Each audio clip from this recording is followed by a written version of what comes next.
durų staktos, vis paliečiamas į taktą, bet jau ne tos rankos pasuka durų raktą ir nebe tie žingsniai, kas kart skamba ir nebe tam. Raudonas lūpas jį dabar prikanda, jos akys dabar žyba iš laimės gyvenimas. Susiklostė savaime, jei nebereikia tos meilės, kurią tu siūlai. Dabar ji mylima iš tikrųjų, jei nebereikia šilumos rankų tavųjų. Gal kartais ir dušta šūkės, bet jos neša laimę, ir surinkti jas kartu jiems tik tai palaima. Ir tuo momentu ji negalvoja apie tave, ji tavęs nepamena ir tu pamiršk ją.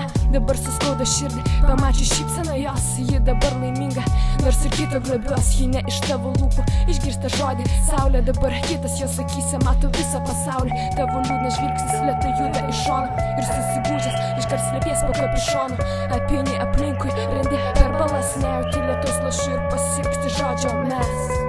Ir pasiilgsti žodžio mes.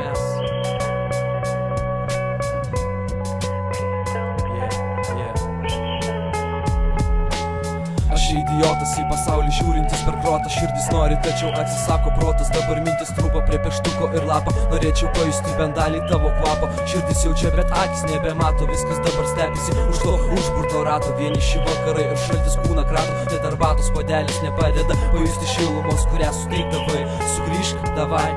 Nes mano vidus jau nuo dūmų pelyje pradėjo patikti, net kai už lango lietus lyja. Žino, kad per amžius išliksi manyje, nenoriu, kad mus skirtų jausmų linija, pagalvojus vaizdeklynyje. Dabar matau tave tik telefono ekrane, desktopo fone, ir nežinau, ar dar prisimeni tokį jauną kvailį kaip mane, tokį jauną kvailį kaip mane.